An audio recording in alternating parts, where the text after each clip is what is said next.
Hello, good morning to all my dear student. मैं Jairam, assistant professor zoology, government PG college Dholpur. पिछले video में हमने आपको इकोलॉजी के बारे में बताया था कि इकोलॉजी क्या है एंड एनवायरमेंटल साइंस के बारे में और एनवायरमेंटल स्टडीज़ के बारे में बताया था। तो आज हम इसकी जो फर्स्ट यूनिट है उसके बारे में थोड़ा आगे चलेंगे। पिछले पार्ट में हमने आपको इकोलॉजी के बारे में बताया था कि इकोलॉजी का मीनिंग क्या है, अर्थ क्या है। इसके बाद हमने आपको बताया था कि इकोलॉजी की डेफिनेशन क्या है एंड लेवल ऑफ ऑर्गेनाइजेशन और संगठन के स्तर के बारे में, जिसमें हमने आपको बताया था इंडिविजुअल्स के बारे में, पॉपुलेशन के बारे में, कम्युनिटी के बारे में, ecosystem, landscape, biome and biosphere. आज हम थोड़ा सा और आगे बढ़ते हैं। इसमें बीएससी पार्ट थर्ड का ही है, ये सेकंड पार्ट है। आज हम बात करते हैं ब्रांचेज ऑफ इकोलॉजी की एंड सिग्निफिकेंस ऑफ इकोलॉजी, उसी से आगे का है।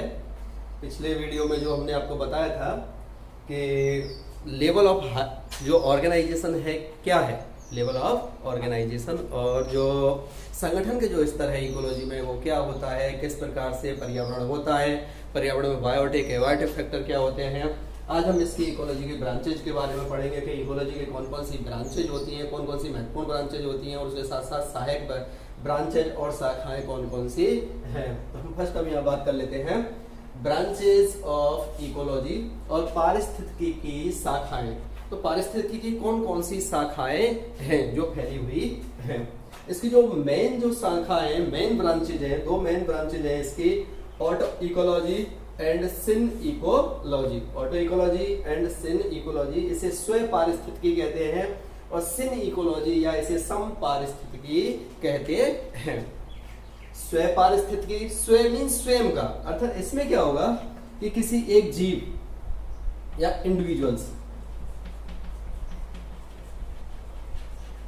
व्यक्तिगत या फिर किसी एक विशिष्ट स्पीसीज का या एक स्पीसीज का उसके पर्यावरण के साथ अंतर संबंधों का अध्ययन किया जाता है। इसके अंतर्गत ऑटो इकोलॉजी, और जिसे हम स्व पारिस्थितिकी कहते हैं, इसके अंतर्गत स्वयं का, अर्थात किसी एक ही या तो किसी एक इंडिविजुअल्स का या फिर एक स्पीसीज का, एक कोई पार्टिकुलर स्पीसीज है उसका, उसके पर्यावरण में जो पर्यावरण के साथ जो इंटरेक्शन होता है उसका अध्ययन किया जाता है इस ब्रांच के अंतर्गत, ऑटो इकोलॉजी। तो ये जो ब्रांच है इसमें इंडिविजुअल्स या एक ही स्पीसीज की स्टडी की जाती है और अध्ययन किया जाता है। तो इस जो ये ब्रांच है इसे हम ऑटो इकोलॉजी के नाम से जानते हैं। सेकंड आता है इसमें सिन इकोलॉजी। इसमें क्या होता है कि एक क्षेत्र विशेष में रहने वाले, कोई एक एरिया है, एक पार्टिकुलर एरिया है जिसमें रहने वाले सभी जो plant plus animal, plant plus animal species का वातावरण के साथ संबंधों का अध्ययन किया जाता है। अर्थात वातावरण के जो उसके भौतिक कारक होते हैं और फिजिकल फैक्टर होते हैं, उनका इन पर पड़ने वाले जो प्रभाव हैं उनका अध्ययन किया जाता है। तो यहाँ इन दोनों में देख लें आप, ऑटो इकोलॉजी में तो किसी इंडिविजुअल्स या फिर एक सिंगल स्पीसीज पर ही वातावरण के प्रभावों का अध्ययन किया जाता है इस ब्रांच के अंतर्गत। और जो सिन इकोलॉजी है, सिन इकोलॉजी या सम पारिस्थितिकी, इसके अंतर्गत एक क्षेत्र विशेष में पाए जाने वाले विभिन्न प्लांट एवं जो एनिमल की स्पीसीज हैं उनका वातावरण के संबंध में अध्ययन किया जाता है, अर्थात वातावरण के साथ उनका जो इंटरेक्शन होता है उसका अध्ययन इसके अंतर्गत किया जाता है। कुछ अदर ब्रांचेज हैं इसकी, जैसे प्लांट इकोलॉजी। प्लांट इकोलॉजी नाम से ही देख लें आप, प्लांट इकोलॉजी, तो ये टोटली क्या है, प्लांट से रिलेटेड है। अर्थात इसके अंतर्गत क्या किया जाएगा, इस ब्रांच के अंतर्गत मोस्टली क्या होगा कि प्लांट ही मुख्य होंगे, प्लांट ही मुख्य रूप से स्टडी का जरिया होगा, कि स्टडी का जो आधार है वो प्लांट ही होगा। प्लांट्स की यहाँ पे स्टडी की जाती है और वो भी इकोलॉजी पर्पज से, प्लांट इकोलॉजी। तो इसमें क्या किया जाएगा, विशेष करके पादपों का ही वातावरण के साथ संबंधों का अध्ययन किया जाता है कि जो प्लांट है वो एटमॉस्फेयर से, और हम ये कहेंगे जो प्लांट है वो एनवायरनमेंट से किस प्रकार से इंटरेक्ट करते हैं उसका अध्ययन किया जाता है। एनिमल इकोलॉजी, इसके अंतर्गत मेन होता है एनिमल्स, तो यहाँ पे क्या किया जाएगी, एनिमल की स्टडी की जाती है, और वो भी किससे, इंटरेक्शन के, वो भी पर्यावरण के साथ इंटरेक्शन। तो एनिमल्स का या जंतुओं का पर्यावरण के साथ जो अंतरक्रिया की जाती है, जो अंतरक्रिया जो भी वो रेस्पॉन्स करते हैं, उस सब का अध्ययन इसके अंतर्गत किया जाता है एनिमल इकोलॉजी। नेक्स्ट है इसमें हैबिटेट इकोलॉजी, और हैबिटेट को बोलते हैं आवास। तो इसमें क्या होगा, विभिन्न आवासों का अध्ययन किया जाएगा, और हैबिटेट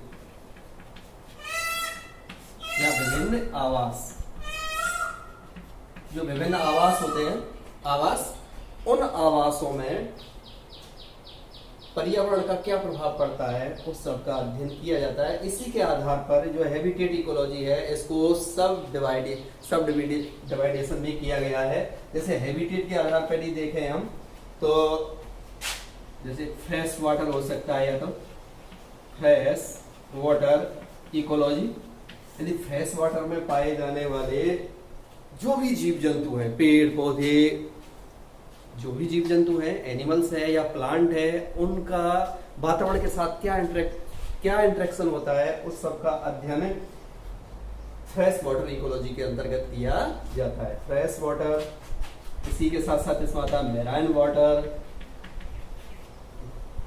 एस्चुरी,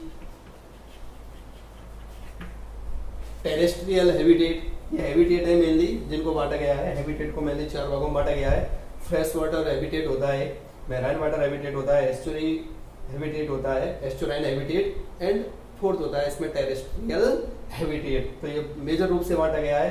तो इन आवासों की क्या इकोलॉजी है, इस ब्रांच के अंतर्गत स्टडी की जाती है हैबिटेट इकोलॉजी, अर्थात विभिन्न आवासों का अध्ययन किया जाता है। तो इन विभिन्न आवासों में जो भी प्लांट स्पीसीज और एनिमल स्पीसीज पाई जाती हैं, उन वो वातावरण से किस प्रकार से इंटरेक्ट की जाती हैं, उस सब की स्टडी हैबिटेट इकोलॉजी के अंतर्गत की जाती है।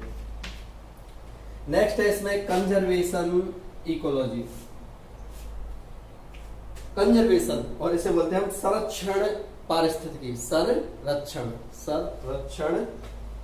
इकोलॉजी। इसके अंतर्गत क्या किया जाएगा, जो भी प्राकृतिक रिसोर्सेज हैं और नेचुरल रिसोर्सेज हैं, उनका किस प्रकार से कंजर्वेशन किया जा सकता है, उनका संरक्षण किया जा सकता है, और उनका विवेकपूर्ण दोहन या विवेकपूर्ण हम उनका उपयोग किस प्रकार से कर सकते हैं, इन सब की जो स्टडी है वो कंजर्वेशन इकोलॉजी के अंतर्गत की जाती है। कंजर्वेशन संरक्षण, तो संरक्षण किसका होगा, यहाँ पे जो नेचुरल रिसोर्सेज हैं, प्राकृतिक जो संसाधन पाए जाते हैं, उनका किस प्रकार से संरक्षण और किस प्रकार से विवेकपूर्ण उपयोग किया जा सकता है, उनका प्रबंधन किस प्रकार से किया जा सकता है, ये सब इस जो इकोलॉजी की ब्रांच है कंजर्वेशन इकोलॉजी, उसके अंतर्गत किया जाता है।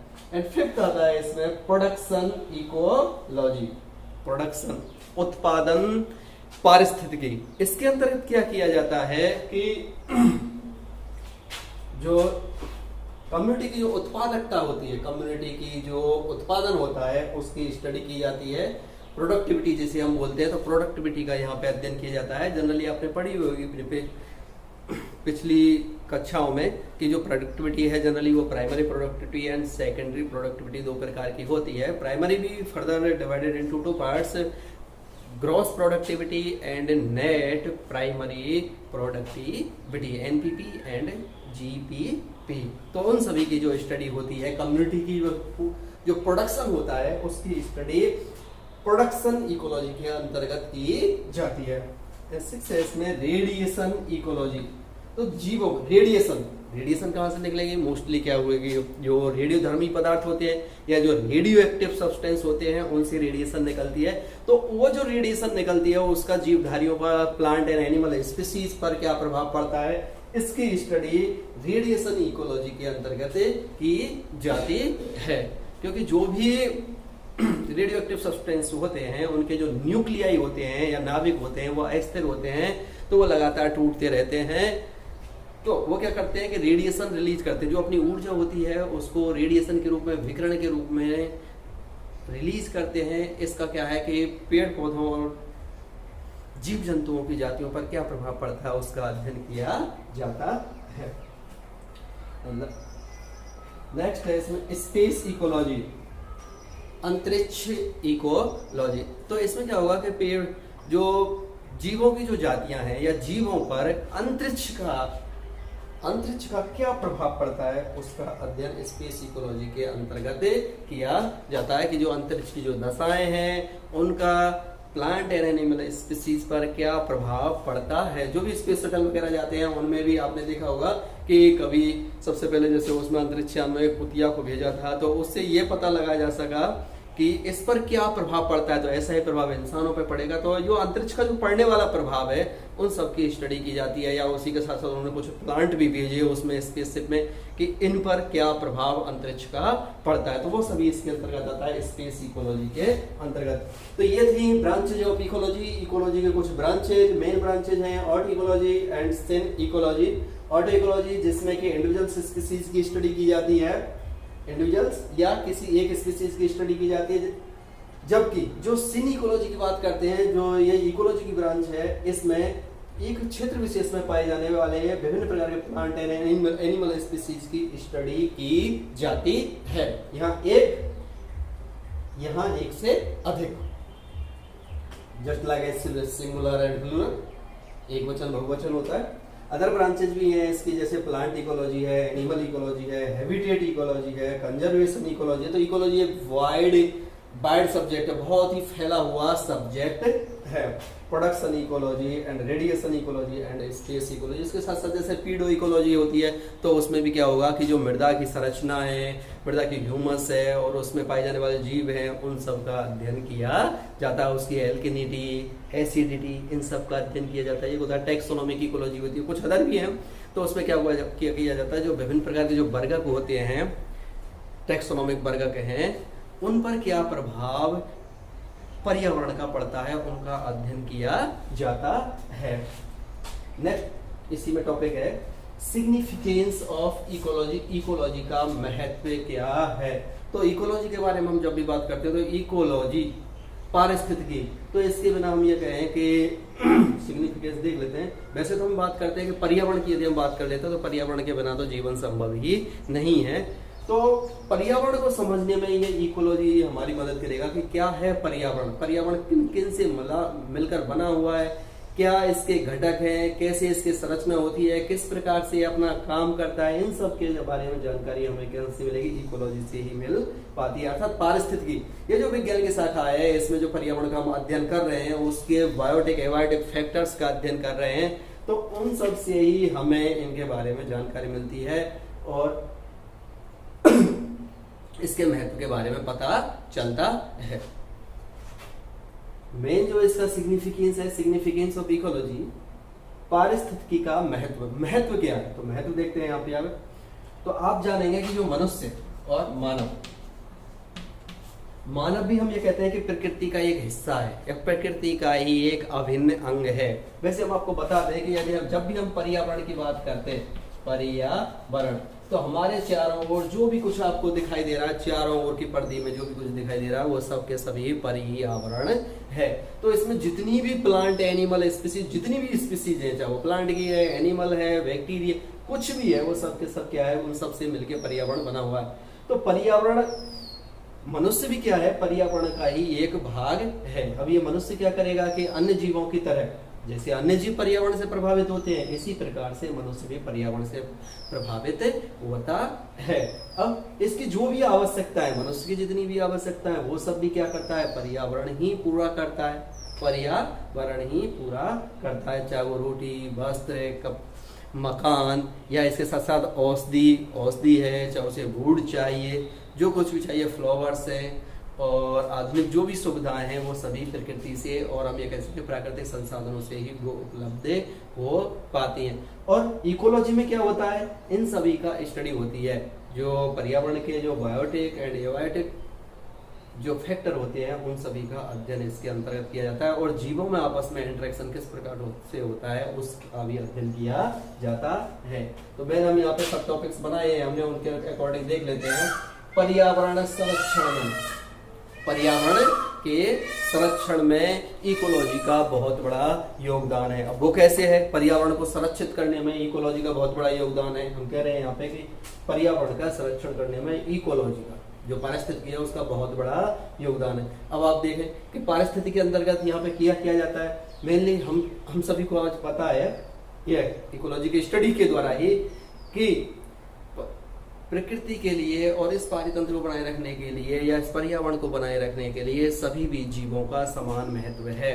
जितनी ज्यादा यहाँ पे जातीय विविधता होगी, स्पीसीज रिचनेस जितनी ज्यादा होगी, उतना ही पर्यावरण स्टेबल होगा। तो यहाँ क्या होगा कि सभी जीवों का समान महत्व है। ऐसा नहीं कि कोई एक ही स्पीसीज रह जाए बाकी के सब नष्ट हो जाए तो ये पर्यावरण के प्रकृति में भी असंतुलन उत्पन्न हो जाएगा। तो सभी जो जीव जातियां हैं या स्पीसीज हैं उनका समान महत्व होता है। तो हमें यदि पर्यावरण को संरक्षित करना है तो सभी स्पीसीज को भी संरक्षित करना होगा। जैसे आज आपने सुना भी होगा, ये जाना भी होगा कि जो बाघ को है बहुत अच्छे से उसको संरक्षण दिया जाता है। तो क्यों दिया जाता है बाघ को संरक्षण? तो आप इसको सोचें एक बार कि बाघ को संरक्षण क्यों दिया जाता है? क्योंकि प्रत्येक जीव जाति को संरक्षण आवश्यक है। वो किस लिए? कि पर्यावरण को यदि सुरक्षित रखना है और उसे लंबे समय तक मनुष्य को रहना है। यदि पर्यावरण में असंतुलन उत्पन्न होगा तो मनुष्य का जीवन भी खतरे में पड़ जाएगा। तो मनुष्य यदि वो स्वार्थी भी है और अपने बारे में सोचता है, तब भी उसको पर्यावरण को बचाए रखने के लिए अन्य जो जीव जातियां हैं उनको बचाए रखना होगा, अन्यथा वह स्वयं भी सर्वाइव नहीं कर पाएगा। तो इस प्रकार क्या है कि पर्यावरण के संरक्षण के लिए इकोलॉजी का अध्ययन आवश्यक है। यह इसका बहुत बड़ा महत्व है इसके संरक्षण में, क्योंकि ये इकोलॉजी ये बताता है कि सभी जीवों का समान महत्व होता है। सेकंड आता है इसके अंतर्गत ऊर्जा के संरक्षण में। ऊर्जा के संरक्षण में भी इसका बहुत बड़ा योगदान है इकोलॉजी का।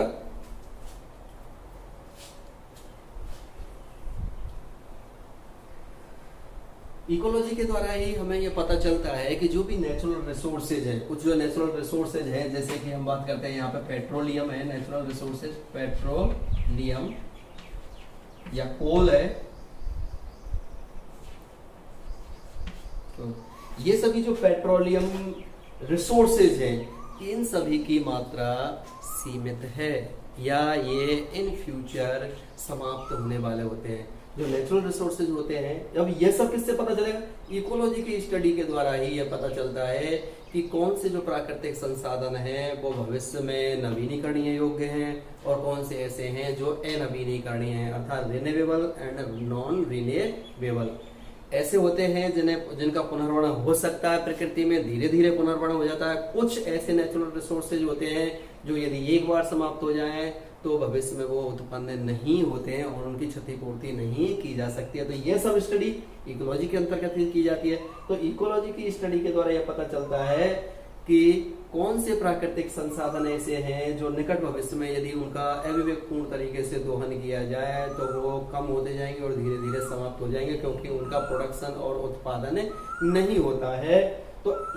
तो इससे हमें यह पता चल रहा है कि इसलिए हमें क्या करना चाहिए कि ऊर्जा को संरक्षित करना चाहिए या एनर्जी का कंजर्वेशन करना चाहिए और इनका विवेकपूर्ण तरीके से जो पेट्रोलियम है, कोल है, जो इस प्रकार के प्राकृतिक संसाधन है जो कि अनवीनीकरणीय हैं, तो इनका भी क्या किया जा सकता है कि संरक्षण किया जा सकता है। तो जिससे ऊर्जा का संरक्षण होगा और सभी जीवों के लिए, विशेषकर मनुष्य के लिए बात करते हैं तो ऊर्जा की नितांत आवश्यकता होती है, चाहे वो बिजली के रूप में हो या कार्य करने के लिए हो, किसी भी कार्य करने के लिए हो, ऊर्जा की आवश्यकता होती है और ये ऊर्जा कहीं ना कहीं हमें प्राकृतिक संसाधनों से ही उपलब्ध होती है। थर्ड आता है इसमें जैविक नियंत्रण में। तो इकोलॉजी के अध्ययन के द्वारा ये पता चलता है कि कुछ जीव ऐसे होते हैं जो अन्य जीवों को नियंत्रित कर सकते हैं, जो कि हमारी फसलों वगैरह को नुकसान पहुंचाते हैं। तो उनकी स्टडी के द्वारा हम क्या कर सकते हैं कि जीवों को, जो अन्य जीव हैं जो फसलों को नुकसान पहुंचाते हैं, उन्हें नियंत्रित कर सकते हैं। तो ये भी इकोलॉजी का महत्व है, पारिस्थितिकी का महत्व है कि उसके द्वारा हमने जीवों को जाना, जीवों के उनके आहार विहार और उनके जो कि उनके नेचुरल एनिमी क्या है, जो शत्रु हैं वो क्या है, कौन किसका परवक्षण कर सकता है, उससे पता लगा के ही हम जैविक नियंत्रण कर सकते हैं। एंड फोर्थ आता है इसमें पेट्रोलियम संसाधनों का पता लगाने में। जो पेट्रोलियम संसाधन होते हैं वो भूमि के अंदर पाए जाते हैं, काफी गहराई में पाए जाते हैं, तो वहाँ उनका पता लगाने में किस प्रकार से योगदान है। तो जो पेट्रोलियम पदार्थ पाए जाते हैं वहाँ कुछ भूमि की जो परतें होती हैं उनमें काफी नीचे तक कुछ इस प्रकार के जीव पाए जाते हैं जो केवल उसी स्थान पर पाए जाते हैं, अन्य स्थानों पर नहीं पाए जाते हैं, जो इस बात के इंडिकेटर होते हैं या सूचक होते हैं कि ये पता चलता है कि वो ऐसे स्थलों पर पाए जाते हैं जहाँ के पेट्रोलियम पदार्थ होते हैं। तो उनसे उनकी संभावनाओं का पता लगा के और वहां से पेट्रोलियम पदार्थों को प्राप्त किया जा सकता है। इसके साथ साथ अगला है, नेक्स्ट है आर्थिक समस्याओं के समाधान में। तो हम बात करते हैं प्रकृति के और इकोलॉजी की। इकोलॉजी के अध्ययन के द्वारा ही हमें आर्थिक महत्व के जो समस्याएं हैं उनका भी समाधान हो सकता है। कि जैसे हमें इससे ये पता चलता है इकोलॉजी की स्टडी के द्वारा कि कौन सा प्लांट कितना अधिक आर्थिक महत्व का होता है, या हम ये कहें कि मनुष्य बिना पेड़ पौधे और हम ये कहें कि प्रकृति के बिना उसका जीवन ही संभव नहीं है, जो कि हम पहले ही बता चुके हैं। तो मनुष्य किसी ना किसी रूप में कैसे भी वो प्रकृति पर ही निर्भर है अपनी आवश्यकताओं के पूर्ति के लिए, अपने आर्थिक समस्याओं के समाधान के लिए, सब कुछ के लिए, चाहे रोटी कपड़ा मकान हो, मतलब हम ये कहेंगे कि जैसे भोजन के लिए, आश्रय के लिए, सब के लिए वो क्या होगा कि प्रकृति पर ही निर्भर रहता है। तो किस मनुष्य ने क्या किया है कि जो अधिक उपयोगी पादप होते हैं उनका कल्टीवेशन करके वो अपनी आर्थिक समस्याओं का भी समाधान कर सकता है। या फिशिंग का वगैरह है, एक्वाकल्चर है, या फिर आपने देखा होगा मछली पालन वगैरह हम करते हैं, पिसी कल्चर है, या फिर चाहे वो पोल्ट्री कल्चर हो, कुछ भी हो, ये सब के सब किससे पता चला कि इकोलॉजी से उनकी जो पारिस्थितिकी है, उनका वातावरण के साथ व्यवहार कैसा है, प्रोटीन रिचनेस है या नहीं है, और उनकी फूड वैल्यू अधिक है या नहीं है, किस तरह का उनका व्यवहार है, आसानी से वो सरवाइव करते हैं नहीं करते हैं, इन सब की स्टडी के द्वारा ही इनका पर जो पता लगाया जा सकता है। पर्यावरण प्रदूषण के निवारण में एक जो पॉल्यूशन इकोलॉजी होती है उसके अंतर्गत विभिन्न प्रकार के प्रदूषणों का अध्ययन किया जाता है, चाहे वो एयर है, वाटर है एंड नॉइज पॉल्यूशन, इन सब की भी स्टडी की जाती है। और ये पता लगाया जाता है कि किस प्रकार से और इस प्रदूषण से निजात पाया जा सकता है। तो आपको भी पता होगा इस तरह का कि ये जो पर्यावरण जो प्रदूषण है और जो ये पॉल्यूशन होता है मेनली, जैसे ग्रीन रिवोल्यूशन जब आई थी 1967 से 70 के 1966 से और 69 के मध्य है लगभग, तो उस समय ये स्टार्ट हुआ था जिसमें कि विशेष करके एक तो फर्टिलाइजर्स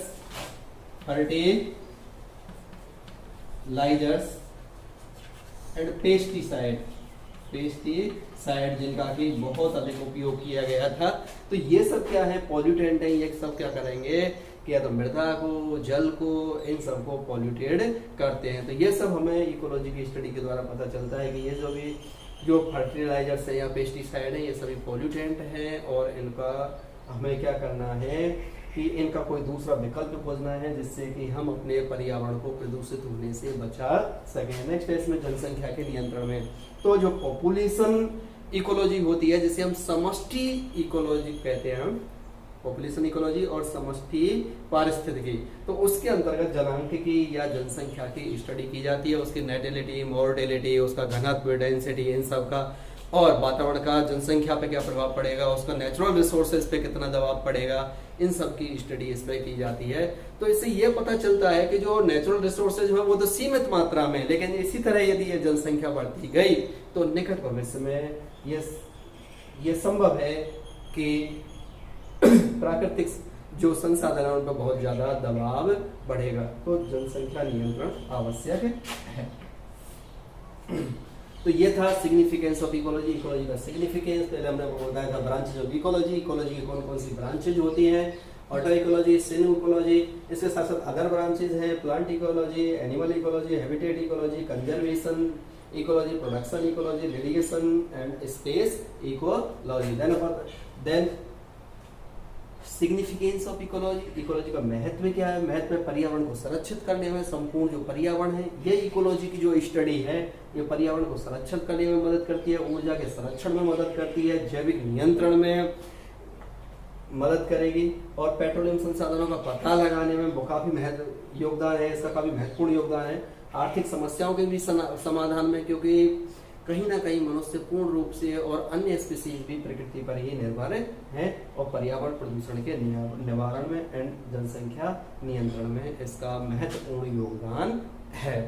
तो आज के इस टॉपिक में इतना ही। नेक्स्ट टॉपिक में हम आपको लिमिटिंग फैक्टर्स के बारे में डिस्कस करेंगे कि लिमिटिंग फैक्टर्स और सीमाकारी कारक क्या होते हैं, इनकी संकल्पना के बारे में कि लिमिटिंग फैक्टर्स क्या हैं, किस प्रकार से ये स्टडी महत्वपूर्ण है। इसमें आप नोट करें को जो असाइनमेंट के रूप में क्वेश्चन लिखें आप। क्वेश्चन नंबर 1 आप लिख सकते हैं कि इकोलॉजी की विभिन्न ब्रांचेज का संक्षिप्त में विवरण दीजिए। इकोलॉजी की विभिन्न ब्रांचेज का संक्षिप्त में विवरण दीजिए। यह सबसे ज्यादा पूछा जाता है सिंगल 1 नंबर का जो क्वेश्चन है कि ऑटो इकोलॉजी को परिभाषित कीजिए, डिफाइन कीजिए, या सिन इकोलॉजी को डिफाइन कीजिए। तो ये और ये दोनों हैं, इनकी जो डेफिनेशन है ये काफी महत्वपूर्ण हो जाती है कि ऑटो इकोलॉजी क्या है, या इसे ऑटो इकोलॉजी किसे कहते हैं एंड सिन इकोलॉजी किसे कहते हैं। तो ये दो काफी महत्वपूर्ण है, आप 1 नंबर के क्वेश्चन के रूप में याद कर सकते हैं। And the significance of ecology, और इकोलॉजी का क्या महत्व है लिखिए। तो आप इकोलॉजी का महत्व है वो बता सकते हैं कि इकोलॉजी का क्या महत्व है, इकोलॉजी का क्या महत्व है। Thanks to all my dear student for listening me.